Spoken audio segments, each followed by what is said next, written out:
جی تو خواتین و حضرات، ہم بات کر رہے تھے پاکستان کی تہذیب و تمدن پہ۔ میں بڑھتا ہوں اپنے ملک کی طرف، تو آپ نے ایک سبز رنگ میں چلنے والا سلوگن دیکھا ہے جس میں بڑے سنہری حروف میں لکھا آتا ہے ایمان اتحاد تنظیم۔ اگر ہم کبھی غور کریں، کھلے الفاظ میں غور کریں، کیا یہاں پر اتحاد ہے؟ کیا یہاں پر تنظیم ہے؟ کیا یہاں پر نظم و ضبط پایا جاتا ہے؟ دیکھیں، یہ میں بات نہیں کرتا، آپ مجھے سنیں گے، آپ بات کو سنیں گے، میں جہاں تک ہو سکے گا کچھ ایسی چیزیں کوٹ کرنے کی کوشش کروں گا کہ جو ایگزیکٹ وہاں پر پوائنٹ کرتی ہوں، اور کچھ ایسی چیزیں اس میں آپ کے سامنے پوائنٹس رکھوں گا کہ جہاں پر آپ کو یہ سمجھنے میں آسانی ہو۔ میرا مقصد کسی کو پوائنٹ کرنا نہیں، ڈائریکٹ پوائنٹ کرنا نہیں، اور نہ ہم جو ہے وہ کسی کو ڈائریکٹ پوائنٹ کر سکتے ہیں۔ میرا مطلب صرف بات کرنے کا، اپنی قوم کے ساتھ، اپنی عوام کے ساتھ بات کرنے کا مطلب صرف پاکستان کو، پاکستان کے کلچر کو، تہذیب، ثقافت کو اپنی آنے والی آئندہ نسلوں تک پہنچانا ہے کہ ہم آخر کیوں اپنی تہذیب و ثقافت کو بھول چکے ہیں۔ میں نے جیسا کہ پروگرام کی پہلی ایپیسوڈ پر یہ بات کی کہ یہ موضوع ایک ایسا ہے کہ ہم اس پہ جتنی بھی گفتگو کریں گے وہ گفتگو ہماری کم ہے، وہ وقت ہمارا کم ہے جو ہم تہذیب پہ، ثقافت پہ بات کریں گے۔ لیکن اس چیز کو ابھی کچھ پراپر ہم بات اس پہ کر نہیں رہے، کیونکہ میں صرف ابھی تک جو ہے وہ ڈائریکٹ کانٹینٹ میں ہوں اپنی اس جنریشن کے ساتھ، آنے والی جنریشنز کے ساتھ، کہ ان کو کیسے قائل کریں، ان کو کیسے یہ سمجھائیں کہ ہمارا کلچر کیا ہے، ہماری تہذیب کیا ہے، ہماری ثقافت کیا ہے، کیوں ہم یورپینز کی ثقافت کو، کلچر کو فالو کر رہے ہیں۔ ہماری کچھ اپنی ثقافتی رسومات ہیں، ہماری جو ہے وہ کچھ اپنی کلچر کی رسومات ہیں۔ آپ دیکھیں ان کنٹریز کی کچھ اپنی جو ہے وہ ایک قدیم ثقافتیں ہیں، کلچرز ہیں، تہذیب و تمدن ہے جن کو وہ فالو کرتے ہیں، اور ان کی آئندہ نسلیں بھی فالو کرتی ہیں۔ لیکن ہم لوگ اپنی ثقافت، اپنی تہذیب کو چھوڑ کر، ہمیں یہ تک نہیں پتا کہ کیا معاملات ہیں، کیا ان چیزوں میں جو ہے وہ ہمارے کہنا چاہیے کہ کیا ثقافتیں اور کہاں سے ان کی ثقافتوں کی تعریف ہے، تعریف کیا ہے، تاریخ کیا ہے، ہم یہ چیز نہیں جانتے۔ لیکن ہم بات کرتے ہیں دوسری کنٹریز کی تو ہم ان کے جو ہے وہ ڈشز بھی جانتے ہیں، ہم ان کے کلچرز کو جانتے ہیں، ہم ان کی تہذیب کو جانتے ہیں۔ لیکن کیا ہے ہمیں کہ ہم اپنی تہذیب کو نہیں جانتے؟ آخر ہمیں ضرورت ہے کہ ہم اپنی تہذیب پر، ثقافت پر بات کریں۔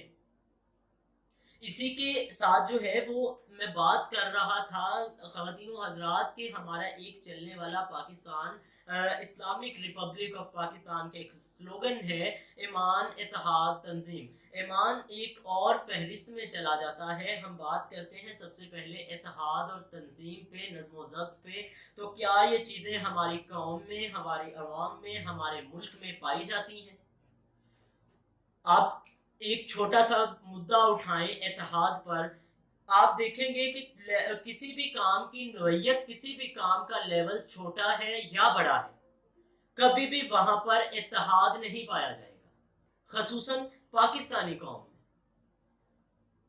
الفاظ سخت ہوں گے لیکن ان میں سے بہت زیادہ الفاظ درست ہوں گے۔ جہاں پر آپ بات کریں گے اتحاد کی، تو اتحاد ہمارے ملک میں کبھی بھی نہیں پایا جاتا۔ ہم ہمیشہ ایک دوسرے کو نیچے گرانے میں لگتے ہیں، ایک دوسرے کی ٹانگ کھینچنے پر زور رکھتے ہیں۔ اگر یہی ہم کوشش اتحاد پر کریں تو کیا ہماری قوم دنیا میں سر فہرست آ نہیں سکتی؟ بہت ساری چیزیں ہیں ڈسکس کرنے کے لیے، لیکن وقت کو، جیسا کہ میں کہتا ہوں کہ وقت کو مد نظر رکھنا پڑتا ہے ہمیں بات کرتے ہوئے، تو اس کے ساتھ ہی دیکھیں میں نے ایک چھوٹی سی مثال دی اتحاد پر۔ اتحاد پر آپ کسی بھی ڈپارٹمنٹ میں، کسی بھی کام کے ریلیونٹ آپ چلے جائیں، بزنس میں چلے جائیں، آپ کو لاتعداد مثالیں اتحاد پر ملتی ہیں۔ وہی قومیں ہمیشہ جو ہے وہ ترقی کرتی ہیں جو اتحاد رکھتی ہیں، اور پاکستان، میرے حساب سے پاکستان وہ واحد ملک ہے جہاں پر اتحاد نام کی چیز پائی ہی نہیں جاتی۔ ہر بندہ اپنے بینیفٹس کے لیے کام کرتا ہے، ہر بندہ دوسرے کو گرانے کے لیے اس کی ٹانگ کھینچنے کی کوشش میں لگا رہتا ہے۔ اگر یہی کام ہم اتحاد کے ساتھ کریں تو کیا ہم مل کر ایک مضبوط قوم نہیں بن سکتے؟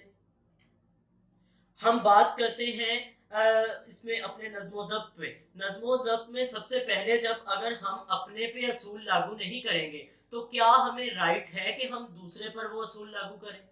کیا ہم دوسرے پر وہ جو ہے نظم و ضبط کو لاگو کریں جب ہم خود ان اصولوں پر قائم نہیں رہ سکتے؟ ابھی آپ کے ساتھ میں کچھ ایکسپیرینسز شیئر کروں گا، اپنے لائف ایکسپیرینسز، لیکن میں کسی کو ڈائریکٹ پوائنٹ آؤٹ نہیں کرتا کیونکہ وہ لوگ بڑی اچھی طرح مجھے جانتے ہیں جن کی میں بات کروں گا، لیکن میں کسی کو نومینیٹ نہیں کروں گا۔ یہاں پہ بات ہم کرتے ہیں کہ ایک کوئی ایسا بڑا نام جو کسی ملک میں نہیں، پاکستان کے کسی شہر کا بڑا نام ہو۔ ہم سب سے پہلے نظم و ضبط کو رکھتے ہیں وہاں پر۔ ہماری ایک چھوٹی سی مثال ہے، ہمارے شہر میں پائے جانے والے انڈیکیٹر پوائنٹس جو ہے مین روڈز پر لگنے والے اشارے۔ ہم اگر دیکھیں کوئی ایسا بڑا نام، کوئی ایسا انسان جس کو شہر جانتا ہے، شہر پہچانتا ہے، وہ باقی ایک ٹریفک پہ میں بات کر رہا ہوں، صرف ایک ٹریفک پہ، ابھی میں کسی اور موضوع کی طرف جا نہیں رہا، اس آدمی کو، اس بندے کو پروٹوکول کے ساتھ بند اشارے میں ساری ٹریفک کو روک کر سارے لوگوں کے وقت کا ضیاع کرتے ہوئے اس کو راستہ دیا جاتا ہے۔ کیا یہ رولز، کیا یہ اصول، کیا یہ اصول و ضوابط باقی عوام کے لیے لاگو نہیں؟ اگر ایک بندے کو اتنی چھوٹ دی جا رہی ہے تو کیا دوسری عوام انسان نہیں؟ اسی موضوع کو ہم لے کر مزید پڑھیں گے، تب تک اجازت دیجیے، اللہ نگہبان۔